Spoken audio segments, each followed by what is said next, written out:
நகரம் இன்னைக்கு இருக்க நாகப்பட்டினம் சொல்லுவோம். அங்க ஒரு திருக்கோயில் உண்டு, நாகை காரோணம் அப்படின்றது. அப்படிப்பட்ட நாகப்பட்டினத்துல சாமி நாகப்பட்டினம் அந்த காலத்திலேயே என்ன சொல்ல சேர்க்கல, ரொம்ப செல்வ செழிப்பா இருந்ததாம். அதாவது இறக்குமதி ஏற்றுமதி அது கடலோர பகுதியினால அந்த காலத்துல இறக்குமதி ஏற்றுமதி மிகச்சிறந்து விளங்கிய நகரமாக அது இருந்தது. அது மட்டும் இல்ல, எங்க பார்த்தாலும் மாட மாளிகை கூட செல்வ கடாட்சமா இருந்தது. அந்த நகரமே செல்வ கடாட்சமா இருந்தது. இப்ப நம்ம ஒரு பதிகம் படிச்சு நாகை காரோணம் சுந்தரமூர்த்தி சுவாமிகளை பதிகம் படிக்கிறோம்ல, சாமி ஒவ்வொரு ஊரா ஒன்று கேட்கிறாரு. ஆனா திருநாகை காரணத்துல சாமி செல்வ செழிப்பாங்க நகரமே இருக்கிறதுனால அங்க போய் சாமி ஒரு நீண்ட ஒரு பட்டியல் வச்சிட்டார். இப்ப இன்னைக்கு அதான் தேவாரத்துல பாடணும், எனக்கு பட்டு பீதாம்பரம் வேணும், நறுமண பொருட்கள் வேணும், நல்ல நெய்ச்சோறு வேணும், நல்ல வேகமாக ஓடக்கூடிய எனக்கு குதிரை வேணும், இப்படி நிறைய கேட்கிறார் சாமிகிட்ட. அத்தனையே ஒரு கொடுத்தார் சுந்தரமூர்த்தி நாயனாருக்கு. அப்படி செல்வ செழிப்புள்ள நகரம் நாகப்பட்டினம்.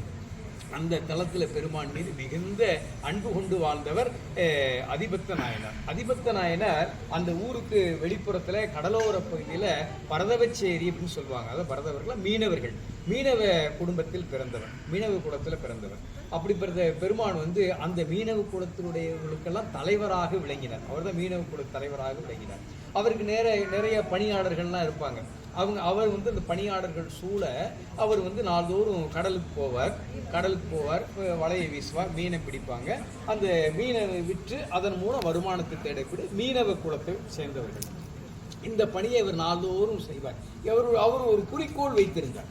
அதாவது ஒவ்வொரு நாயன்மாரும் ஒரு குறிக்கோள் வச்சிருப்பாங்க. அந்த குறிக்கோள் கொள்கை என்ன அப்படின்னு சொன்னா, நம்ம என்னதான் வியாபாரத்துக்கு தொழிலுக்கு போனாலும் அதில் வருகின்ற முதல் லாபம் இருக்கு பார்த்தீங்களா. ஒரு தொழில் செய்யறாங்க அல்லது உத்தியோகம் போறாங்க, இதனால சரி, அதுல முதல்ல வர்றதுதான் லாபம்னு சொல்லுவோம். முதல்ல வர்றதை யாருக்கும் கொடுக்க மாட்டாங்க, அவங்க தான் வச்சுக்குவாங்க. அதனால உலகியலுடைய பண்பாடு அப்படிதான். முதல்ல ஒரு தொழில் பண்றாரு, முதல்ல ஒருத்தருக்கு லாபம் வருதுன்னு வைங்க, அதை யாருக்காவது கொடுப்பாங்களா? கண்டிப்பா கொடுக்க மாட்டாங்க, அதை அவங்க வச்சுக்குவாங்க. ஆனால் இங்க சாமி என்ன பண்ண, அதிபத்தினார வலையை வீசுவார். அவங்களுடைய பணியாளர்கள் வலையை வீசுவாங்க. முதல் வலையில என்ன மீன் வருதோ அதை அப்படியே எடுத்துக்கொண்டு அதே கடலை சிவார்ப்பணம், சிவபெருமானுடைய திருவடிக்கு ஆகுக அப்படின்னு சிவார்ப்பணம் பண்ணிடுவார். முதல்ல வர்றது சாமிக்குன்னு கொடுத்துருவார். அதனால நாள்தோறும் இதே மாதிரி பணியாளர்கள் சூழ அவங்க கடலுக்கு போவாங்க, வலையை வீசுவாங்க. முதல்ல என்ன மீன் வருதோ அதை சிவார்ப்பணம் சொல்லுவாங்க. அடுத்தடுத்த வலையில வீசும் போது என்ன மீன் கிடைக்குதோ அதை விற்று அந்த வியாபாரம் செய்து அதில் வருகின்ற தனத்தை வச்சு அந்த மீனவ குலமும் அவரை சார்ந்து எல்லாருமே வாழ்வாங்க. இது நாள்தோறும் வளர்ந்தது. இவர் சிவபெருமான் மீது எவ்வளவு அன்பு வைத்திருக்கிறார் என்பதை இந்த உலகத்தில் உணர்த்துவதற்காக அங்கு நாகை காரணத்து பெருமான் ஒரு திருவுளம் கொண்டார். அது என்னன்னு சொன்னார்னா, இவர் ஒரு நாள் வலையை வீசுறாரு, ஒரு பெரிய மீன் வந்துச்சு. அந்த மீனை பிடிக்க சொன்னாரு, பழையபடி சிவார்ப்பணம் கடற்குள்ள விட்டுட்டார். ரெண்டாவது வலையை வீசுறாங்க, ஒரு மீன் வரல. மூணாவது வீசுறாங்க, அடுத்த மீன் வரல. அன்னைக்கு மாலை பொழுது வரை வலையை வீசுறாங்க, ஒரு மீன் வரல. ஒரு நாளைக்கு ஒரு பெரிய மீன் வந்துச்சு. அவருடைய கொள்கை என்ன, முதல் மீன் சிவார்ப்பணம் சிவபெருமானும் கொடுத்துட்டாரு. அடுத்தடுத்து அவருக்கு மீன் கிடைக்கல. சார் மறுநாள் பார்த்துக்கலாம், மறுநாள் வந்தாங்க. மறுநாள் வலையை வீசுறாரு, மீன் வந்துச்சு, அதை சிவார்ப்பணம் செஞ்சுட்டாரு, கடல்லே விட்டுட்டாரு. அடுத்தடுத்து வலையை வீசினா ஒரு மீன் வரல. இப்படியே நாள்தோறும் முதல் வலையில மட்டும்தான் மீன் வந்துச்சு, அடுத்தடுத்த வலையில எந்த மீனுமே வரல. இப்படியே 1 மாசம் 2 மாசம் போச்சு. அவங்களுக்கு சாப்பாடு, குழந்தை குட்டிகள்லாம் இருக்கிறாங்க. அவங்க என்ன பண்ணுவாங்க, அவரு சுற்றத்தினார்கள் இருக்கிறாங்க, குடும்பத்தில் இருக்கிறாங்க, அவங்கள நம்பிய பணியாளர்கள் இருக்காங்க. இவங்களுடைய நிலை என்ன ஆகும்?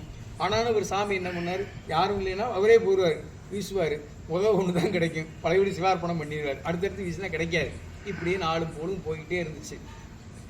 என்ன பண்ணுறதே தெரியல. கடைசியில் இங்கேயும் வறுமை வந்தது, இவருக்கு வறுமை வந்தது, பசி வந்தது.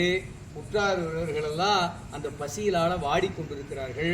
ஆனாலும் அவர் அந்த கொள்கையை விட்டு மாறவே இல்லை. முதல் மீன் சிவார்ப்பணம் சாமிக்கு தான் அப்படின்னு விட்டுட்டார். இப்படியே நாடும் பொழுதும் போச்சு, என்ன செய்யறதுனே தெரியல. கடைசியில் ஒரு நாள் ரொம்ப பசி, தாங்க முடியாத பசி. அந்த நிலையிலும் பணியாளர்கள் கூட்டிட்டு போறாங்க. பணியாளர்கள்லாம் ஒரு பெரிய ஒரு வலையை வீசுறாங்க. சாமியுடைய திருவுளம் அன்று என்ன பண்ணுது சொன்னா, நல்ல நவரத்தினங்கள், விலை உயர்ந்த நவரத்தினங்களால் இழைக்கப்பட்ட ஒரு தங்க மீனை சாமி அந்த வலையில போடுற மாதிரி விட்டார். அதுல பார்த்தா அது அப்படியே மிகப்பெரிய மீன், பார்த்தா தங்க ஜொலிக்குது, அதுல நவரத்தினங்கள் பதிச்சிருக்கிறாங்க. அதை வித்தா அந்த உலகத்தையே வாங்கிடலாமா சேர்க்க. அந்த வித்தா இந்த உலகத்தையே வாங்குற அளவுக்கு மிகப்பெரிய பொக்கிஷமான ஒரு தங்க மீன், நவரத்தினங்கள் இழைத்த மீன் அவர் கிடைச்சிருக்குது. அதை அப்படியே எடுத்து சாமிகிட்ட வந்து கொடுக்குறாங்க. சாமி பார்த்தார், வழக்கம் போல முதல்ல கிடைச்ச மீன் தானே. அதுதான் ஆச்சரியம். நமக்கு மிக கொடிய வறுமைங்க, கையில் ஒரு பைசா கிடையாது இல்லைங்களா, பசியும் பட்டினியோட இருக்கிற ஒருத்தர், அந்த நிலையில மிக விலை உயர்ந்த ஒரு பொருள் கிடைத்தும் அதை விடுவாங்களா? சாமி எடுத்து, அதான் சிவபெருமான் மீது இவர் வைத்திருந்த அன்பு. அதாவது இவர் அதிபக்தர் அப்படின்னா மிக மிக அதிகமான பக்தியை உடையவர் அர்த்தம். அதிபக்தர்னா மிக மிக அதிகமான பக்தியை உடையவர். சிவபெருமான் மீது வைத்த அந்த பக்தி நியமம், முதல் மீன் அவருக்குத்தான் அப்படின்ற அன்பு இருக்கு பார்த்தீங்களா, அந்த அன்பை இறைவன் உண்டு மகிழ்ந்தாராம். இறைவனுக்கு நம்ம நெய்வேத்தியம் பண்றோம்ல, அதெல்லாம் அவர் ஏற்றுக்கிறா இல்லையோ, அந்த உள்ளீடான அன்பு இருக்கு பார்த்தீங்களா, அந்த அன்பை தான் சாமி, சாமிக்கு வந்து உணவுன்னு ஒன்று இருக்கு, நமக்கு உணவுன்ற மாதிரி சாமிக்கு ஒரு உணவு இருக்கு. அந்த உணவு எதுக்குன்னா நம்மளுடைய அன்பு தான். அந்த அன்பை நீங்க கொடுத்தீங்கன்னா அவ்வளவு உண்டு மகிழ்வார். இதனால் வரை அதிபத்தனருடைய அன்பில் திளைத்தார் சாமி. அப்ப அவர் திருவுளம் கொண்டார், தங்க மீனை கொடுத்தார். அந்த மீனை எடுத்துக்கொண்டு எல்லா வல்ல சிவபெருமானுக்கே திருவடிக்கே சமர்ப்பணம் என்று அவையும் சிவார்ப்பணம் செய்தார். அப்ப அவருக்கு என்ன இருக்கு, பொருள் பற்றுன்னு ஒண்ணும் இல்லை. பொருள் பற்று இல்லை, உலகத்தாருக்கு எல்லாருக்குமே பொருள் பற்று உண்டு. வள்ளுவரே சொல்றாரு, பொருள் இல்லாருக்கு உலகில்லை. இங்க 5 பைசா காசு யாருக்குமே இல்லை, அந்த உலகத்திலே வாழ முடியாது. ஆனாலும் வறுமை நிலையிலையும் அவருக்கு மிகப்பெரிய பொக்கிஷம் கிடைச்சது. அதையும் அவருக்கு எந்த துளி கூட பொருள் பற்று கிடையாது, பொருளாசை இல்லை. அந்த பொருள் பற்றி நீங்கியது. அதனால அவர் அப்படியே உள்ள விட்டார். விட்டோடனே என்ன ஆகுதுன்னா, அதே கடல்ல ரிஷப வாகனத்துல உமையொரு பாகனாகிய பெருமான் அங்கு அவருக்கு காட்சி கொடுக்கிறார். இன்னைக்கு நீங்க திருநாகை காரணத்துல போனா அந்த காட்சியை பார்க்கலாம். இப்ப இந்த காட்சி கடல்ல இப்ப நேர் நடந்துட்டு இருக்கும். இன்னைக்கு இந்த காட்சி நாகை காரணத்துல நடந்துட்டு இருக்கு. அதைத்தான் இப்ப உங்களுக்கு வரலாறு சொல்றேன். அங்கு சிவபெருமான உமையம்மையோடு காட்சி அளிக்கிறார். அது எல்லோரும் காண நிகழ்ந்தது. இதனால பொருள் பற்று நல்லா பாருங்க, பொருள் பற்று விட்ட நிலையில அங்கு இறைவனுடைய காட்சி அவங்களுக்கு கிடைக்குது. அப்ப இப்ப இது என்னன்னா, அப்ப என்ன செய்யணும்னா, பற்றற்றார் பற்றினை பற்றுக அப்படின்னார் வள்ளுவர். ஞானசம்பந்த பெருமான் சொன்ன பற்றற்றார் பற்றினை பற்றினாத்தான். பற்றற்றார்னு யாரு? சிவபெருமான்லாம் பற்றே இல்லாதவர். அவர் மேல நீங்க ஒரு பற்று வச்சுட்டீங்க, அவரை நீங்க பற்றிட்டீங்கன்னா மற்ற பற்று நம்ம கிட்ட போயிடும். இந்த உலகத்து பற்று எப்படின்னா, பொருள் பற்று இருக்கு, பொருள் பற்று இருக்கு, வீடு மனை வாசல் பணம் இதெல்லாம் வந்து பற்று. இந்த பற்றுனாலதான் நமக்கு துன்பமே வருகின்றது. இந்த பொருள் பற்றினாலதான் நமக்கு துன்பமே வருகின்றது.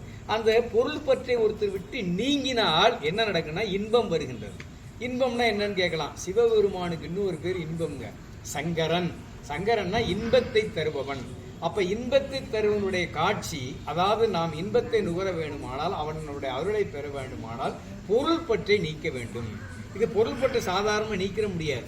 எத்தனை கால சாமி அந்த ஒரு மீனை வச்சே பண்ணார் இல்லையா, ஒரு மீனை வந்தால் சிவார்ப்பணம் செய்தார். இது படிநிலையில் தான் வர வேண்டும். இதுக்கு என்ன சொல்லுவாங்கன்னா பெரியவங்க, திருநாவுக்கரசர் பெருமான் ஒரு அருமையான ஒரு நமக்கெல்லாம் ஒரு உபதேசம் செஞ்சிருக்கிறாருங்க.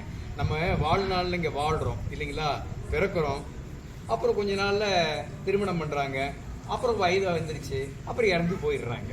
இந்த 3 காலங்கள் சாமி சொல்றாரு இல்லைங்களா. பாலனாய் கழிந்த நாளும், நாவுக்கர் சொல்றார், பாடனாய் கழிந்த நாளும். நான் சின்ன பிள்ளையா இருந்து பிறந்தேன் வளர்ந்தேன், அப்பயும் எனக்கு எந்த குறிக்கோளும் கிடையாது, கொள்கையும் கிடையாது, கோட்பாடும் கிடையாது, எதுவுமே இல்லாம நான் பாட்டு தேவேன்னு இருந்தேன். பாலனாய் கழிந்த நாளும் படிமலர் கோதைதம் மார்பில் மேலனாய் கழிந்த நாளும். மனைவி மக்களோடு குடும்பத்தோடு வாழ்கின்ற நாள்லையாவது எனக்கு ஏதாவது குறிக்கோள் இருந்துச்சுன்னா அப்பயும் கிடையாது. நாவுக்கரசர் சொல்றார், அப்பயும் எனக்கு கிடையாது.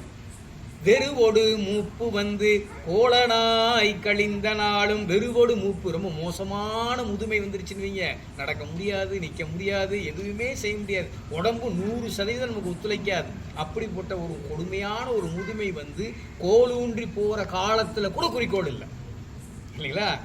பாலனாவில் இல்லை, இல்லறத்தில் இருக்கும்போது இல்லை, வயசான காலத்துல இல்லை, எந்த காலத்திலையும் நான் குறிக்கோள் இல்லாது கெட்டேன்னு நாவுக்கரசர் பெருமான்.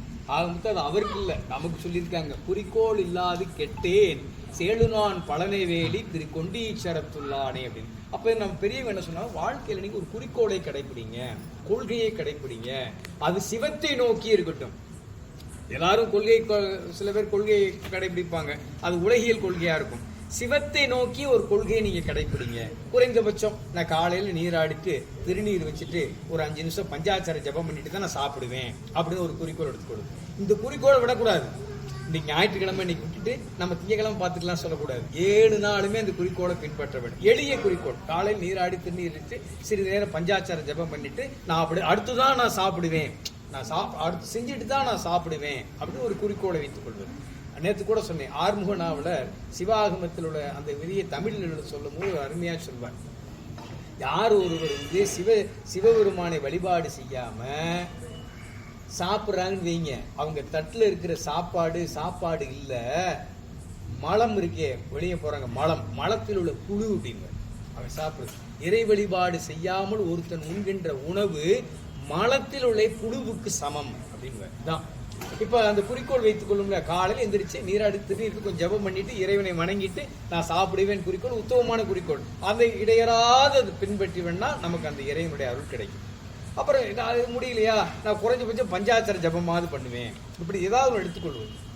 அதுவும் முடியலையா, 63 நாயன்மார்களுக்கு குரு பூஜை நடக்குது, அந்தந்த நட்சத்திரம் நடக்கு, நான் 63 நாயன்மார்களையும் அவர்கள் முக்தி பெற்ற நட்சத்திரத்தில் அவர்களை வழிபாடு செய்வேன், நான் இதை விடவே மாட்டேன் அப்படின்னு. அப்ப வருஷத்துக்கு 63 நாள் தான் வருது இல்லைங்களா, 63 நாள். இதையும் ஒரு குறிக்கோளா வைத்துக் கொள்ளும். இப்படி நல்ல சிவத்தை நோக்கி நாம் ஒரு கொள்கையை, ஒரு குறிக்கோளை வைத்துக் கொண்டு அதை முறையாக பின்பற்றினால் சிவனருளை எளிமையாக பெற முடியும் என்பதுதான் நம்ம நாயன்மார்கள் நமக்கு காட்டிய நன்னெறி, அந்த சிவநெறி.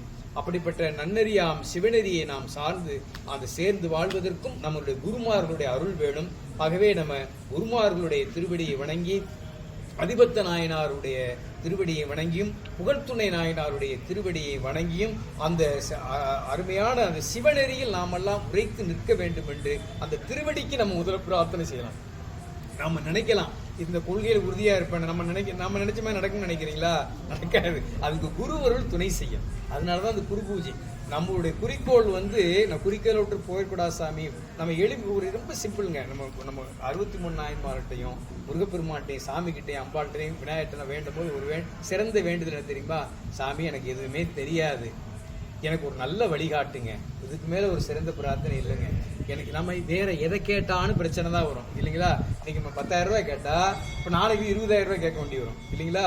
வேற ஏதாவது உடம்புக்கு முடியலன்னா இன்னைக்கு எனக்கு தலைவலியா இருக்கு, நாளைக்கு கால் வலி வரும் இல்லைன்னா எதை கேட்டாலும் இன்னொன்று புதுசா வந்துட்டு இருக்கோம். அதனால நம்ம அதெல்லாம் கேட்கறதுனால எந்த பயனும் இல்லை. சுவாமி எனக்கு எதுவுமே தெரியாது, அறியா சிறுவன் நான், அடியேனுக்கு வழி நடத்த வேண்டும். இறைவன் நம்மளை வழி நடத்தினா அதை விட ஒரு பெரிய பாக்கியம் என்னங்க வேண்டியது இருக்கு? இப்ப நம்ம சின்ன வயசுல ஒரு குழந்தை வந்து தாயோட கையை பிடிச்சிட்டு போடுவீங்க, அந்த குழந்தையோட முகத்தை பாருங்க, எந்த கவலையும் இருக்கு, சந்தோஷமா இருக்கும். ஏன் தெரியுங்களா? தன்னுடைய தாய் என்னை எல்லாத்தையும் பார்த்துக்குவா, அப்படி அந்த குழந்தை கவலை இருக்காது இல்லைங்களா? அது போல இறைவன் என்னை பார்த்துக் கொள்வார், எல்லாத்தையும் நான் அவர்கிட்ட ஒப்படைச்சிட்டேன், எனக்கு அவர் வழிகாட்டுகிறார், அவர் வழிகாட்டுகிற வழியில் நான் செல்கின்றேன் என்று நினைச்சா நமக்கு எந்த பிரச்சனையும் இல்லை. இறைவன்கிட்ட வேண்டுகின்ற சிறந்த ஒரு பிரார்த்தனை என்ன சொன்னா, சாமி எனக்கு நல்ல ஒரு வழிகாட்டுங்க, என்னை நீங்க வழி நடத்துங்க, என்னையும் வழி நடத்துங்க, என் குடும்பத்தையும் வழி நடத்துங்க, என்னை சார்ந்தவங்களெல்லாம் வழி நடத்துங்கன்னு ஒரு பிரார்த்தனை வச்சிருந்தீங்க. அதை விட சிறந்த பிரார்த்தனை எதுவுமே இல்லை. இப்படித்தான் நாயன்மார்கள் இறைவன்கிட்ட அந்த பிரார்த்தனையை கேட்டுக்கிட்டாங்க, குறிக்கோளை கொண்டாங்க, அந்த கொள்கையை கொண்டாங்க.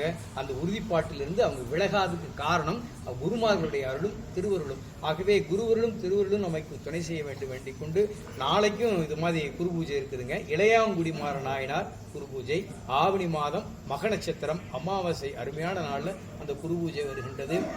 அந்த குரு பூஜையில் கலந்து கொண்டு குருவர்களையும் திருவர்களையும் பெற மீண்டும் அழைக்கின்றோம். அதுமாதிரி நம்ம ஞாயிற்றுக்கிழமையில வந்து 3 மணிலிருந்து 4:30 மணி வரையும் நம்ம